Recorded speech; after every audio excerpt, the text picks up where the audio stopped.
In a city built on ambition and power, there are those who operate in the shadows. Behind closed doors and in the darkened alleys of New York, a different kind of empire was being built, one of violence, fear, and absolute control. And at the top of this empire stood a man who was as charismatic as he was ruthless. His name was John Gotti. But how does a man rise to become the most feared and respected mob boss in America? And what caused his spectacular downfall? John Gotti, a man who seemed untouchable, a man whose power seemed limitless. But behind the glamour and headlines, there was a darker story. This is the rise and fall of the Teflon Don. Have you ever wondered what really caused the death of John Gotti? Or perhaps you're curious about how many people he allegedly had killed during his reign. In this video, we'll reveal the answers to these gripping questions. The well-groomed Godfather claimed he was just a plumbing supply salesman from Queens. Prosecutors alleged he was really a bloodthirsty crime lord who used intimidation and murder to stay in power. John Gotti was one of the most infamous mobsters in history. But why did he become so famous? How much wealth did he amass through his criminal empire? Stay tuned as we uncover all the details you need to know. A whole mess of factors which combine to make John Gotti a folk hero. But the single most prevailing reason, I believe, is that he was acquitted 3 times. Did the Gotti family fade away after his downfall, or are they still active today? And what about his son? Did John Gotti lose him along the way? Keep watching to discover the secrets behind the Gotti legacy. John Gotti was feared by many, but just how powerful was he? Who eventually replaced him in the Gambino family? And if you think Gotti was the biggest, wait until you hear who truly ruled the criminal world. Al Capone or John Gotti? Which mob boss was truly bigger? Who was the most notorious gangster in history? And perhaps the most burning question, who finally brought down the Teflon Don? You're about to find out. In the shadowed streets of the Bronx, New York City, on a brisk October 27th, 1940, a boy was born who would one day rise from poverty to control one of the most feared crime families in America. His name was John Gotti, and though no one could have predicted it at the time, his path was already etched in destiny, a life that would be shaped by violence, loyalty, and betrayal. He was the 5th of 13 children, though 2 siblings never made it past infancy, leaving John in a large, struggling family, headed by John Joseph Gotti Sr. and Philomena Fanny DiCarlo. It was one of the more vicious and ruthless crews in the family. Their specialty was street crimes. They're into truck hijackings, car thefts. The family's roots were in Italy, with whispers that their grandparents had once lived in San Giuseppe Vesuviano, a small town near Naples, as one of 5 brothers who would eventually become made men in the notorious Gambino crime family. John's future seemed intertwined with the dark underworld of organized crime. His brothers, Eugene, Peter, Richard, and Vincent, each found their own place in the family, with Eugene being initiated, first due to John's early imprisonment. But it was John, the rebellious one, who would rise above them all, leaving his mark not just on his family, but on the entire city. By the time John Gotti was 12, his family had moved to East New York, Brooklyn, a rough neighborhood where survival meant learning how to fend for yourself. Poverty was a constant shadow in their lives, and John came to despise his father for his inability to provide. This was the ideal opportunity for John Gotti to show his worth and to prove that he could do what was necessary and whatever had to be done, to become a made guy. His father worked sporadically as a day laborer, but it was never enough. John's resentment festered, and it fueled his drive to escape the life he was born into. School was never a priority for John. He became notorious for his truancy and for bullying others, earning a reputation that foreshadowed the life he would later lead. That sort of was his way of catapulting himself into the big time, into the big arena. At just 16, Gotti dropped out of Franklin K. Lane High School, trading classrooms for the unforgiving streets, where he would soon make a name for himself. It wasn't long before Gotti became involved with street gangs tied to the mafia. At just 12 years old, he was already running in dangerous circles. His ambition, however, far outpaced the petty crimes of his peers. At 14, he tried to steal a cement mixer from a construction site, but in a cruel twist of fate, the heavy machine fell on him, crushing his toes and leaving him with a permanent limp, a scar that would forever remind him of the life he chose. He was one greedy bastard, that Paul Castellano. He wanted to sort of become more a chairman of a board kind of guy, and he dusted off the more dirty aspects of organized crime. He basically tried to legitimize his ill-gotten gains. After abandoning school, Gotti devoted himself fully to the Fulton Rockaway Boys, a mafia-associated gang in New York. It was here, amidst the lawless streets and whispered promises of power, that he forged alliances with future Gambino mobsters, Angelo Ruggiero and Wilfred Willie Boy Johnson. Together, they would rise. But Gotti, with his cold ambition, was always destined for something greater. In 1958, fate intervened once again, this time not with violence, but with love. At a bar, Gotti met a woman named Victoria DiGiorgio, a striking beauty of half Italian, half Russian descent. Their connection was immediate, and just 4 years later, on March 6, 1962, they married. But even as Gotti attempted to build a legitimate life, the pull of the streets was too strong. He tried to work as a presser in a coat factory and as an assistant truck driver. But crime was in his blood, and by 1966, Gotti had already been jailed twice. The streets had claimed him, but for John Gotti, it was just the beginning. His hunger for power, wealth, and respect would lead him deeper into the shadowy world of the mafia, a world where loyalty and betrayal were often one and the same. And though his family grew with 5 children, Angela, Victoria, John Jr., Frank, and Peter, Gotti's heart remained with the life he had chosen long ago. It was a life that would eventually make him a legend, but at a price few could imagine. By his teenage years, John Gotti was already entangled in the dangerous world of organized crime, running errands for Carmine Fatico, a capo in the Gambino family. Back then, the family was still known as the Anastasia family, under the iron rule of the fearsome boss, Albert Anastasia. The young Gotti, alongside his brother Gene and childhood friend Angelo Ruggiero, took on truck hijackings at Idlewild Airport, which would later become JFK International Airport. The trio's exploits earned them a reputation, and Gotti began to move quickly through the ranks. It was also during this time that he crossed paths with Joseph Massino, a fellow hijacker who would eventually rise to lead the rival Bonanno family. Gotti gained the nicknames Black John and Crazy Horse for his unpredictability and relentless ambition. But more importantly, this was the time when Gotti met the man who would become his mentor and the key to his rise in the Gambino family, Agnello Neil Della Croce, the feared underboss of the family.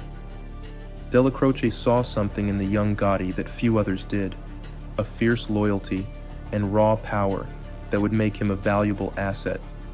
By February 1968, Gotti's luck began to run thin. United Airlines employees identified him as the man who had signed for stolen merchandise, leading to his arrest by the FBI.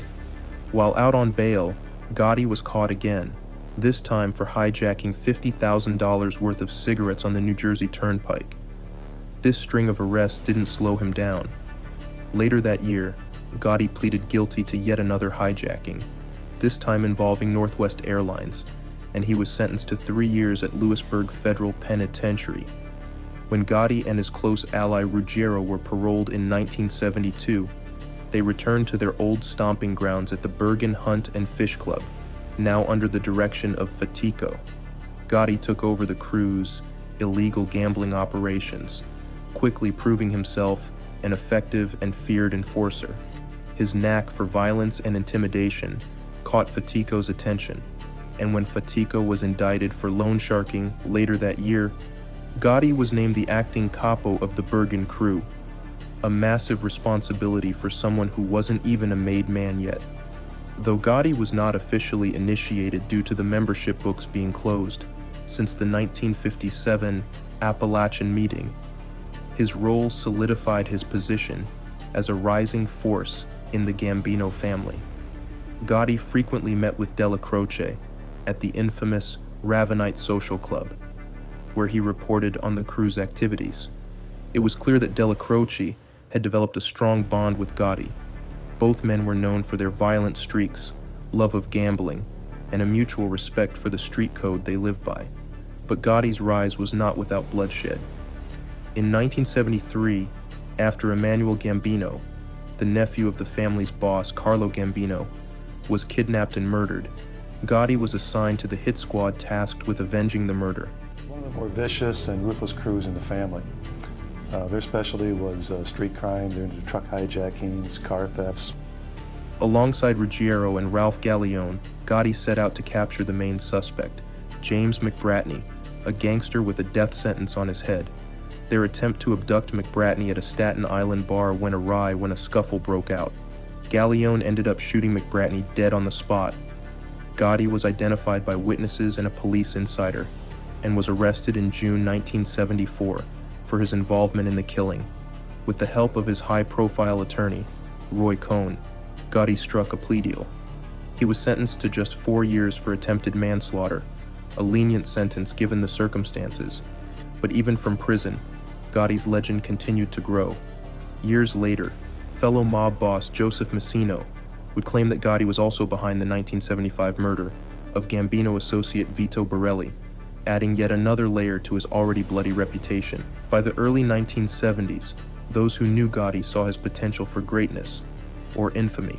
Remo Franceschini, a seasoned NYPD officer specializing in organized crime, was one of those who recognized Gotti's meteoric rise. People that I knew when I got started over 20 years ago that were just sons of organized crime members and really not involved. Reflecting on Gotti in 1993, Franceschini noted, "He was charismatic and a leader. He wasn't a womanizer. He spent all his time with his men. He had a sharp mind, total recall, and exuded toughness. There were few men who would go against him." And as history would show, Franceschini was right. Gotti wasn't just rising through the ranks. He was on a collision course with destiny, and nothing, not even prison, could stop him. On October 15, 1976, a seismic shift shook the underworld of New York as Carlo Gambino, the feared and respected head of the Gambino crime family, passed away from natural causes. His death left a power vacuum in one of the most powerful mafia families in America. Many expected his underboss, Agnello Neil Della Croce, a man of deep loyalty and street smarts, to inherit the throne.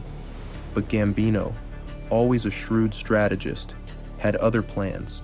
Against all expectations, he bypassed Della Croce and appointed Paul Castellano as his successor. Gambino believed Castellano's focus on white-collar crime would push the family into a new era of financial success. Della Croce, who was imprisoned for tax evasion at the time, could do little to contest Castellano's rise. Upon his release, he attended a pivotal meeting on November 24, 1976, where Castellano's position was solidified. Castellano, perhaps wary of Della Croce's power and influence, allowed him to remain as underboss, but kept tight control over the family's day-to-day operations. Though Della Croce outwardly accepted the arrangement, the decision effectively split the Gambino family into two factions, one loyal to Castellano's vision of a white-collar empire, and another, more street-savvy, fiercely loyal to Della Croce. By the time Gotti was released from prison, in July 1977, the crime family had changed, but his rise was only beginning. The family's membership books, which had been closed since the infamous 1957 Appalachian meeting, were reopened, and Gotti was promptly initiated. With Fatico stepping down, Gotti was promoted to capo of the Bergen crew. However, Gotti's loyalty lay not with Castellano, but with Della Croce, who saw the young gangster as his protege. Gotti's crew reported directly to Della Croce, and under Gotti's leadership, they quickly became the biggest earners in Della Croce's faction. While Castellano focused on business deals, Gotti's operations on the streets expanded. He ran a lucrative loan sharking operation and held a no-show job as a salesman for a plumbing supply company. Whispers from FBI informants hinted that Gotti may have also financed drug deals, but nothing was ever proven. His crew brought in cash at a dizzying pace, making Gotti an indispensable asset in Della Croce's world. Then came the heist that would make history. In December 1978, Gotti played a crucial role in orchestrating the Lufthansa heist, the largest unrecovered cash robbery in history. Millions of dollars in cash and jewels were stolen from Kennedy Airport, and Gotti was responsible for ensuring the getaway van was destroyed to cover their tracks. But fate, as always, had other plans. Stax Edwards, the driver tasked with taking the van to a scrapyard, ignored Gotti's orders. Instead, he parked the van near a fire hydrant and went to sleep at his girlfriend's apartment, sealing his own fate. The van was quickly discovered by the authorities, setting off a chain of violent eliminations within the crew to cover up loose ends. Despite his growing reputation as a ruthless criminal mastermind, Gotti always attempted to keep his personal family distance from his underworld dealings, except for his son John Jr., who by 1982 had become a mob associate, following in his father's footsteps. But tragedy struck the Gotti family on March 18, 1980. Gotti's youngest son, Frank, just 12 years old, was tragically run over while riding a mini bike by a neighbor, John Favara. Though Frank's death was ruled an accident, the pain and grief that consumed the Gotti family demanded retribution. Soon after the incident, Favara was attacked by Gotti's wife, Victoria, with a baseball bat when he attempted to apologize. 4 months later, Favara disappeared, vanished without a trace. While Gotti and his family were conveniently on vacation in Florida at the time, few doubted that Gotti had ordered the murder. The incident led to charges of assault and robbery, but that was only the beginning of his troubles. In 1985, Gotti, Della Croce, and several Bergen crew members were indicted on racketeering charges by Assistant U.S. Attorney Diane Giacalone. The indictment was a bombshell, revealing that Wilfred "Willie Boy" Johnson, a longtime friend and associate of Gotti, had been an informant for the FBI. With enemies closing in, both inside and outside the law, Gotti was now on a dangerous path.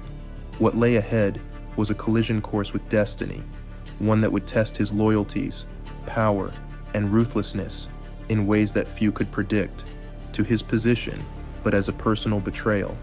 The following year, Castellano found himself under siege from the law. He was arrested and indicted in a massive RICO case that exposed the dark deeds of the Gambino family's notorious hitman, Roy DeMeo, and his crew. Then, in 1985, Castellano faced another indictment for his role in the mafia's governing body, known as the Commission.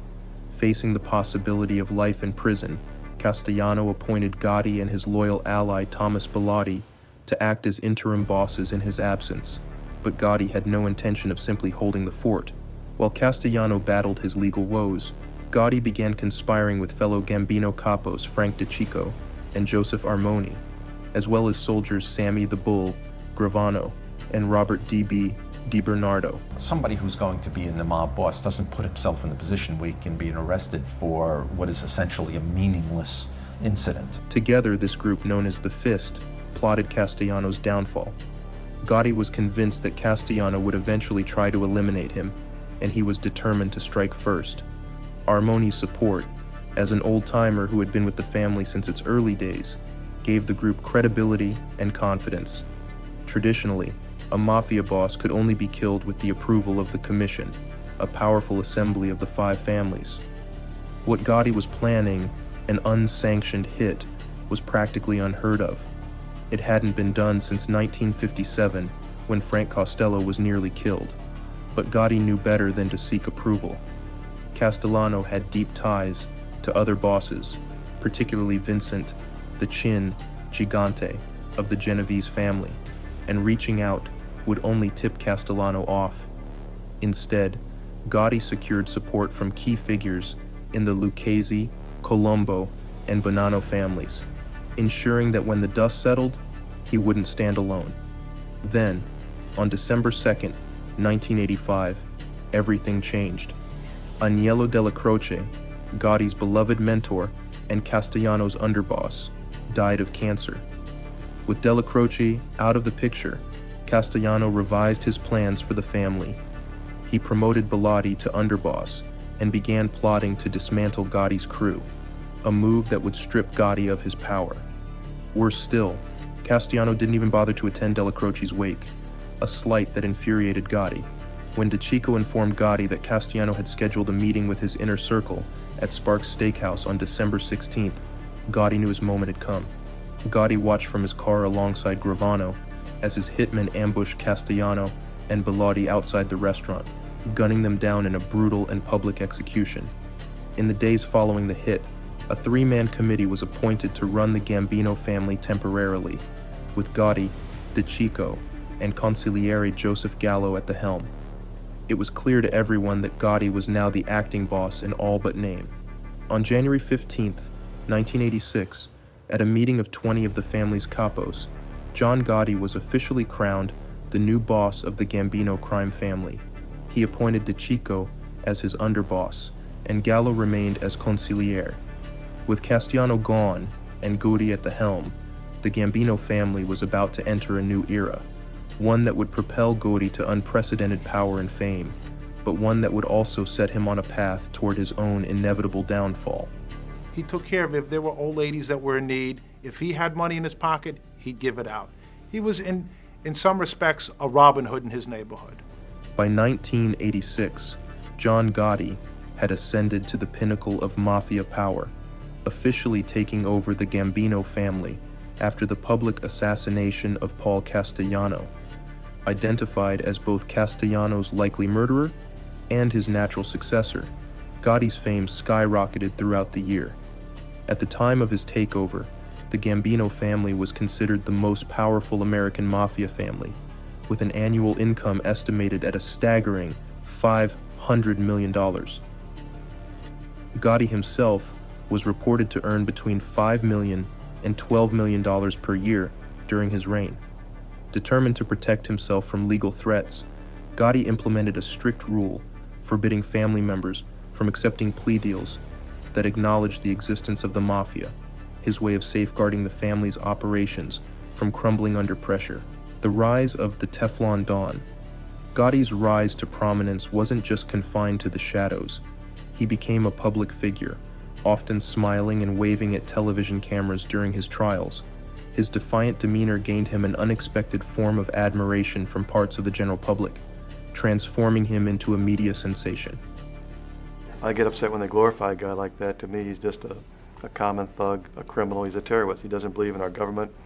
He doesn't believe in voting, doesn't believe in church, he doesn't believe in family. He's a mass murderer.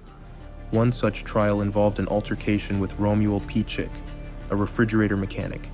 Gotti was charged with assault and robbery, but intimidation tactics, led by the Westies leader Boško the Yugo Radonjic, ensured that Picik wouldn't testify against him.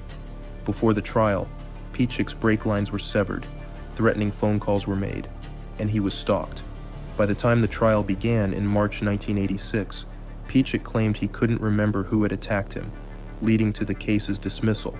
The New York Post summed up the proceedings with the memorable headline, "I for Gotti." The price of power. However, Gotti's rise wasn't without significant bloodshed. On April 13, 1986, Gotti's trusted underboss Frank DeCicco was killed in a car bombing. The hit was orchestrated by Victor Amuso and Anthony Casso of the Lucchese family, under the orders of Vincent the Chin Gigante and Lucchese boss Anthony Corallo. Why that was perplexing is because DeCicco really turned out not to be the target. The target, in fact, was John Gotti. Their goal was revenge for Castellano's murder, and DeCicco was the intended target. Gotti narrowly avoided death that day, having originally planned to visit Castellano loyalist James Failla with DeCicco, but canceling at the last minute.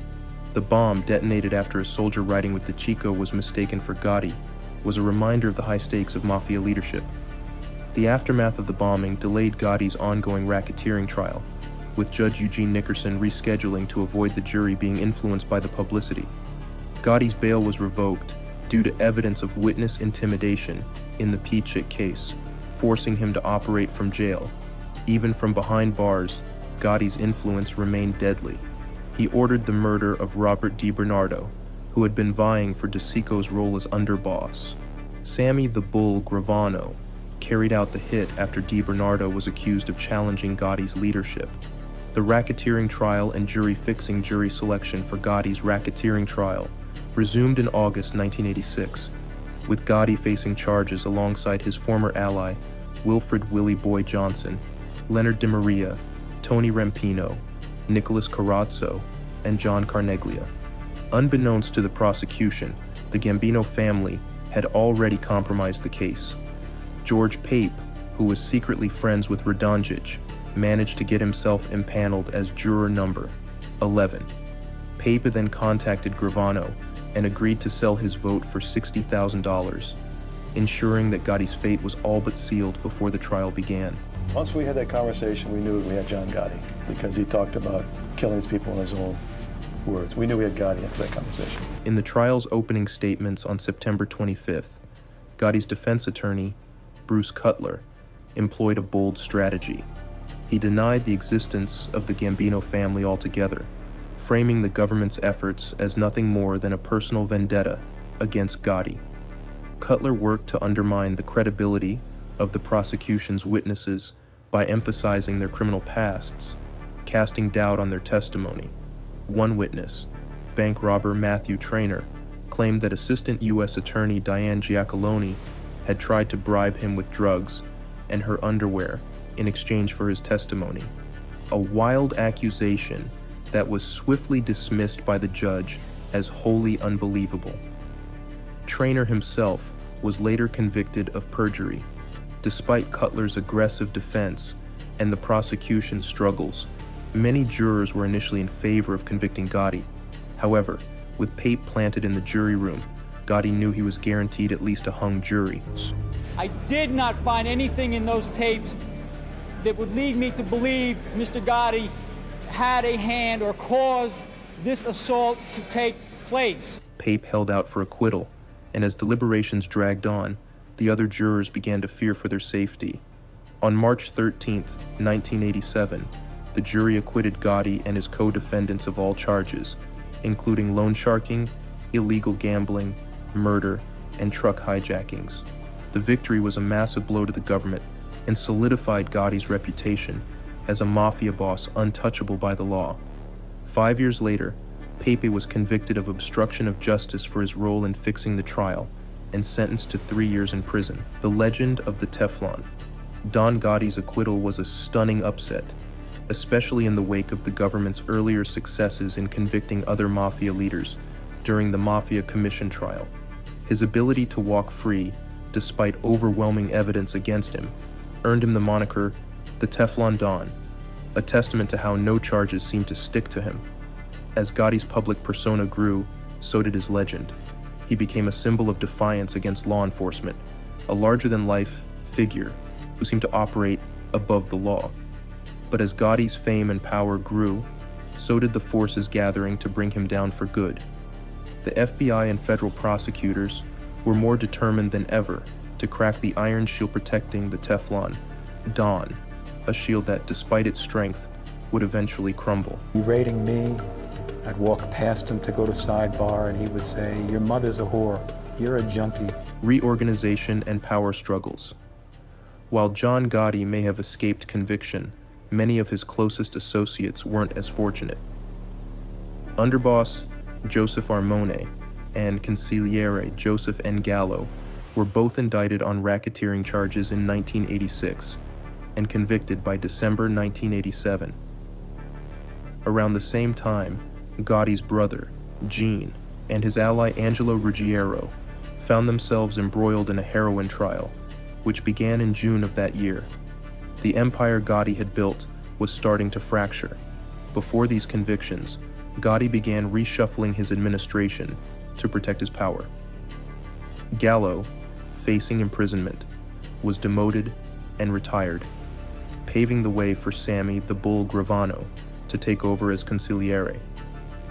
Frank Locascio was also positioned to act as underboss if Armoni was sentenced to prison, ensuring Gotti's control remained unchallenged.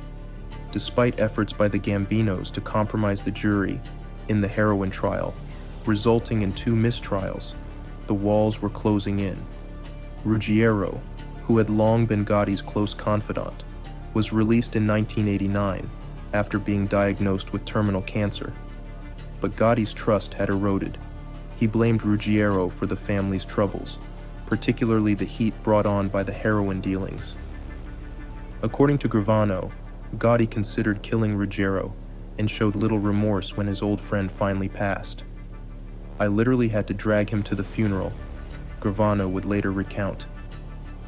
The Ravenite meetings and FBI surveillance. Beginning in January 1988, against the advice of Gravano, Gotti made a risky move by requiring his capos to meet him weekly at the Ravenite Social Club. To Gotti, this was a show of power, but to others, including his brother Gene and FBI agents like Bruce Mau, it was an unnecessary risk that flaunted mafia traditions of secrecy. These gatherings became a goldmine for the FBI, allowing them to track and identify the hierarchy of the Gambino family. Though they failed to obtain high-quality recordings, these weekly meetings gave them strong circumstantial evidence that Gotti was the acting boss. Commission meeting and mafia diplomacy.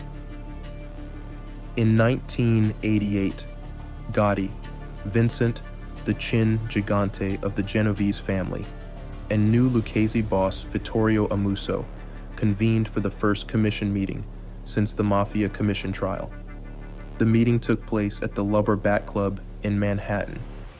Gotti had narrowly escaped a war with the Luccheses 2 years earlier when Gambino capo Mickey Paradiso had attempted an unauthorized hit on Amuso's right-hand man, Anthony Casso. Moreover, the FBI had warned Gotti that they had recordings of Genovese consigliere Louis Mana discussing a potential hit on Gotti and his brother. To avoid an all-out mafia war, the leaders of the 3 families met, denied knowledge of violence against one another, and agreed to improve communication. The bosses also discussed expanding the commission. Colombo acting boss Victor Orena was granted membership, but Gigante, wary of Gotti's growing influence, blocked the re-entry of the Bonanno family under Joseph Massino. Gotti, however, strengthened his alliances elsewhere. And if he did all that, the government agreed to write a letter to the judge outlining his cooperation. And if it turns out he lied, or the judge didn't like what he did, or if he held back, the judge could still give him 20 years. Influence over the De Cavalcante crime family. In 1988, Gotti extended his influence over the New Jersey-based De Cavalcante crime family. De Cavalcante capo-turned-informant Anthony Rotondo later revealed that Gotti, alongside numerous Gambino mobsters, attended the wake of De Cavalcante boss Giovanni Righi's father. This show of force effectively pressured Righi into running his family under Gotti's control. The De Cavalcante family remained under the Gambino family's influence until Gotti's eventual imprisonment. Family and nepotism. On Christmas Eve 1988, Gotti's son, John Gotti Jr., was officially initiated into the Gambino family. To avoid accusations of nepotism, Gravano held the ceremony, ensuring that John Jr. earned his place within the family like any other associate. John Jr. was immediately promoted to capo, marking his ascent in the Gambino hierarchy. The murder of Fred Weiss. By 1989, Gotti was becoming increasingly paranoid about potential government informants. One such figure was real estate developer Fred Weiss, who Gotti believed might flip and testify in exchange for leniency. To neutralize the threat, Gotti turned to the DeCavalcante family to carry out the hit. On his orders, DeCavalcante members Vincent "Vinny" Ocean Palermo and Jimmy Gallo ambushed Weiss, shooting him in the face and killing him instantly. Anthony Capo, acting as the getaway driver, helped seal Weiss's fate. The murder was a clear signal of how far Gotti was willing to go to protect his empire. By 1990, with Riggi imprisoned, Gotti further extended his influence over the DeCavalcante family by helping appoint John D'Amato as the acting boss, consolidating his control over New Jersey. They were in shock because they knew something was coming down. And their worst fears realized we arrested John and Sam. However, despite his cunning, Gotti's grip on power was about to be tested as law enforcement continued to tighten its net around him and the Gambino empire. On the chilly evening of January 23, 1989, John Gotti, the infamous boss of the Gambino crime family, was arrested outside the Ravenite Social Club, his usual haunt. This time, Gotti faced charges for ordering the 1986 assault of labor union official John O'Connor. As he was led away in handcuffs, Gotti's defiance remained unshaken. From the back of the police car, he coolly remarked, "3-1 I beat this charge," a testament to his confidence in escaping yet another legal bind. O'Connor, a powerful leader in the United Brotherhood of Carpenters and Joiners of America. Local 608 had reportedly crossed the Gambinos by ordering an attack on a restaurant linked to the crime family. In retaliation, the Westies, an Irish gang allied with the Gambinos, shot and wounded O'Connor. Despite the seriousness of the charges, Gotti was released the very next day on $100,000 bail, with his occupation humorously listed as a salesman for a plumbing contracting company. By this point, the FBI had cultivated new informants and ramped up their efforts to catch Gotti in the act. They had learned that the bug placed inside the Ravenite Social Club had failed for a simple reason. Gotti rarely held sensitive conversations there. Instead, he would retreat to a rear hallway in the building or visit an upstairs apartment belonging to the widow of a Gambino soldier, where he felt more secure. By November 1989, the FBI had bugged both locations. The bug in the upstairs apartment proved to be a gold mine.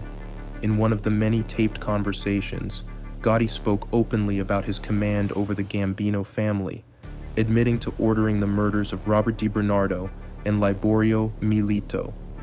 DiBernardo, a significant earner for the family, was killed because Gotti suspected him of disloyalty, and Milito was a partner of Gravano, who was executed for insubordination. Gotti also discussed his intention to kill Louis de Bono, a Gambino soldier who had ignored Gotti's summons to discuss business matters. Unfortunately, the FBI misheard de Bono's name on the recording, and he was murdered on October 4, 1990, without any warning. In yet another meeting, held on January 4, 1990, Gotti made a critical decision. He promoted Sammy the Bull Gravano to the position of underboss, preparing him to lead the family in case Gotti was convicted in the upcoming assault trial.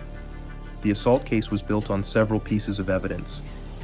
One recording captured Gotti discussing O'Connor, boasting that he intended to bust him up. Further incriminating evidence came from the testimony of Westies gangster James McElroy, who confirmed Gotti's involvement. Despite these strong links, Gotti's defense team skillfully dismantled the prosecution's case, and on February 9, 1990, Gotti was acquitted of all 6 charges, including assault and conspiracy. As the verdict was announced, the streets of Gotti's neighborhood erupted in celebration, complete with firework displays. And the acquittal further cemented Gotti's image as the Teflon Don, a mob boss seemingly immune to prosecution. Jules J. Benavolenta, the FBI's Organized Crime Division director in New York, expressed frustration, saying, "So here you have this cruel, vicious killer who's looked upon in some way as a hero. It's a terrifying and it's a terrible indictment." With all this media coverage, he's beginning to look like a folk hero. What the public should realize is that he is the boss of the largest Cosa Nostra family, that he surrounds himself with ruthless killers, and that he is flat out a criminal. However, behind the scenes, darker truths were beginning to emerge. FBI recordings from their surveillance efforts revealed that Gotti had been discussing plans to fix the jury in the O'Connor trial, just as he had done in his 1986-87 racketeering case. This discovery sent shockwaves through law enforcement, especially for Manhattan District Attorney Robert Morgenthau and Ronald Goldstock, the head of the State Organized Crime Task Force. They were outraged that the FBI and federal prosecutors had withheld this crucial information. Morgenthau later lamented that if he had known about these recorded conversations, he would have immediately sought a mistrial, changing the course of the case. Despite these revelations, Gotti walked free, once again evading justice, but it was clear that law enforcement was closing in. The cracks in Gotti's seemingly impenetrable empire were beginning to show. Why the late 1980s, John Gotti's reign as the Teflon Don seemed unshakable. However, the FBI's relentless surveillance efforts were slowly tightening the noose. Bugs planted throughout the Ravenite Social Club, in the main room, the first-floor hallway, and an upstairs apartment captured Gotti, his underboss Sammy the Bull Gravano, and consigliere Frank Locascio, discussing the dark details of their criminal empire. These recordings would ultimately lead to the downfall of the Gambino boss. On December 11, 1990, FBI agents and NYPD detectives raided the Ravenite, arresting Gotti, Gravano, and Locascio. Federal prosecutors charged Gotti with an array of crimes in a new racketeering case, including 5 murders: Paul Castellano, Thomas Bellotti, Robert DiBernardo, Liborio Milito, and Louis Di Bono. The charges also included conspiracy to murder Gaetano Corky, Vastola, loan sharking, illegal gambling, obstruction of justice, bribery, and tax evasion. With FBI tapes played at pretrial hearings, Gotti's administration was denied bail.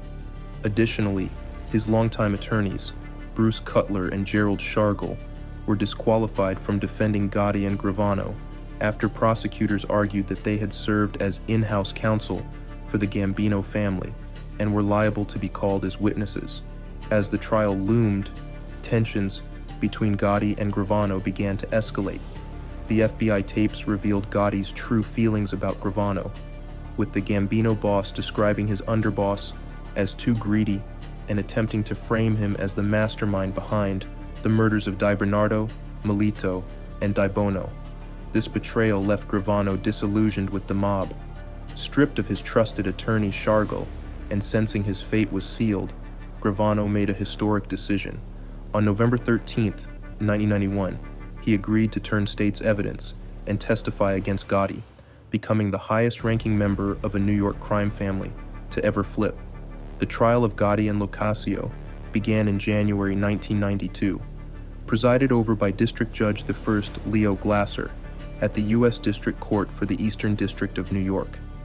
Due to Gotti's history of jury tampering, an anonymous and fully sequestered jury was impaneled, a first for a Brooklyn federal case. Although some of us just began to suspect shortly after that, the Teflon Don to the public, his goose was cooked. The trial opened on February 12th, with prosecutors Andrew Maloney and John Gleason presenting taped conversations in which Gotti discussed Gambino family business, including murders he approved, and his growing animosity toward Castellano, providing the motive for the Castellano hit. On March 2nd, 1992, the prosecution called their star witness, Sammy Gravano. Taking the stand, Gravano dismantled the defense's strategy, confirming Gotti's role as the boss of the Gambino family and detailing the conspiracy to assassinate Castellano. Gravano confessed to 19 murders, implicating Gotti in 4 of them. Despite attempts by defense attorneys Albert Krieger and Anthony Cardinale to discredit him, Gravano's testimony remained unshaken during cross-examination. The government's case was bolstered by additional witnesses and tapes, and by March 24th, the prosecution rested. The defense, however, struggled. Of the 6 witnesses, Krieger and Cardinali had intended to call, 5 were deemed irrelevant or extraneous by the court. The only witness to testify on Gotti's behalf was his tax attorney, Murray Appleman, who provided little help. As the trial progressed, Gotti became increasingly hostile. He lashed out in the courtroom, at one point calling Gravano a junkie in reference to his past steroid use, and comparing the dismissal of a juror to the infamous fixing of the 1919 World Series. Judge Glasser had to repeatedly warn Gotti to control his outbursts, even threatening to remove him from the courtroom. After just 14 hours of jury deliberation, on April 2, 1992, Gotti's luck ran out. The jury returned a guilty verdict on all charges against him, while Locascio was found guilty on all but one charge. The conviction marked the end of Gotti's era of untouchability. In a triumphant moment for law enforcement, James Fox, the assistant director in charge of the FBI's New York field office, famously declared, "The Teflon is gone, the Don is covered with Velcro, and all the charges stuck." The Teflon is gone, the Don is covered with Velcro, and every charge in the indictment stuck. On June 23, 1992, Gotti and Locascio were sentenced to life imprisonment without the possibility of parole, along with a $250,000 fine. The once untouchable Gotti, whose charisma and public persona had made him a media sensation, now faced the reality of spending the rest of his life behind bars, his iron grip on the Gambino crime family shattered.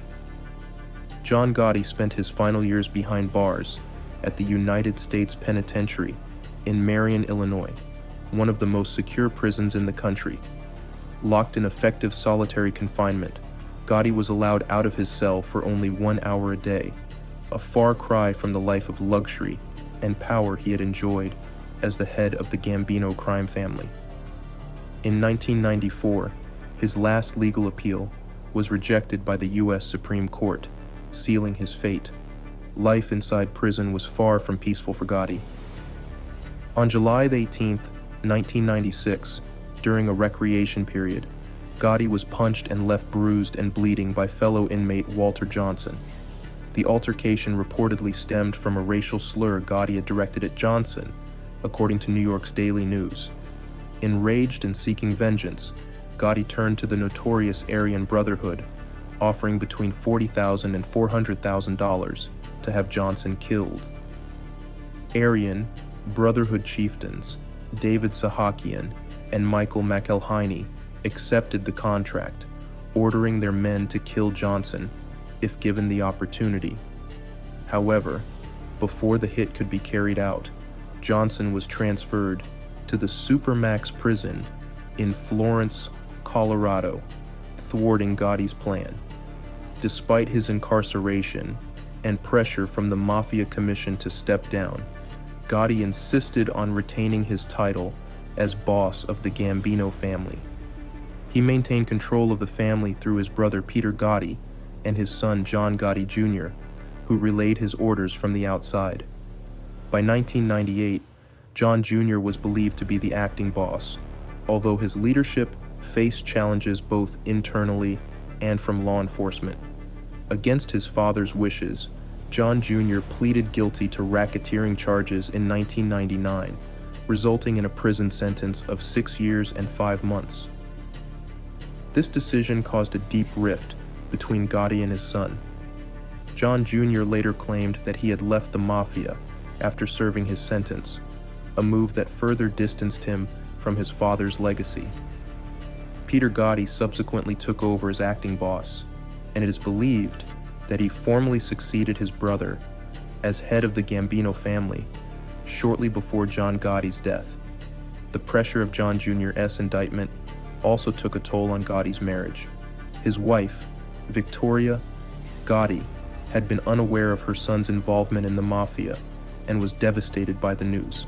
She blamed her husband for ruining their son's life and demanded that Gotti allow John Jr. to leave the mob. The once powerful crime boss, now confined to a cell and with his family unraveling, faced the crumbling legacy of his empire. Gotti's iron grip on the Gambino family may have endured during his time behind bars, but it came at great personal cost, as the walls of his world slowly closed in around him. They hear your voice and they hear you speaking. There's not much room for interpretation. There's not much Bruce Cutler can do.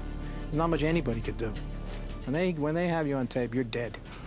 In 1998, John Gotti was diagnosed with throat cancer and transferred to the United States Medical Center for federal prisoners in Springfield, Missouri, for surgery. Although the tumor was initially removed, the cancer returned 2 years later.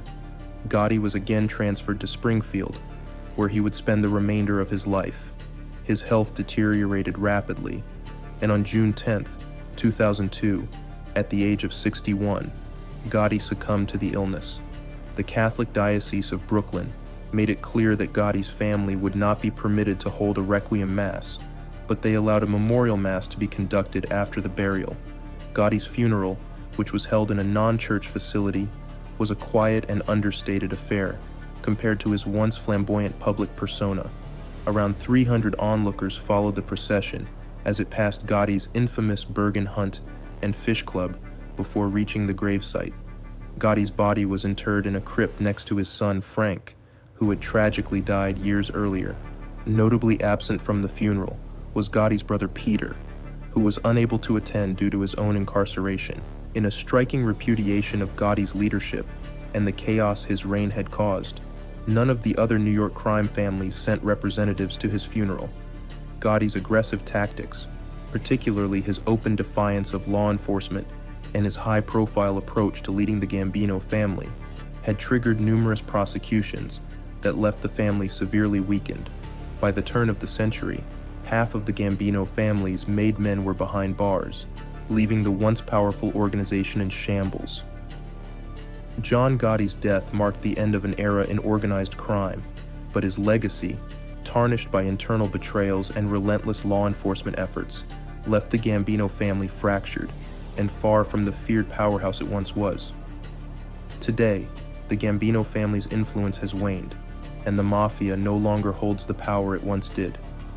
The story of John Gotti, the Teflon Don, will continue to captivate the public for generations to come, serving as a reminder of the fragile nature of power and the dangers of unchecked ambition.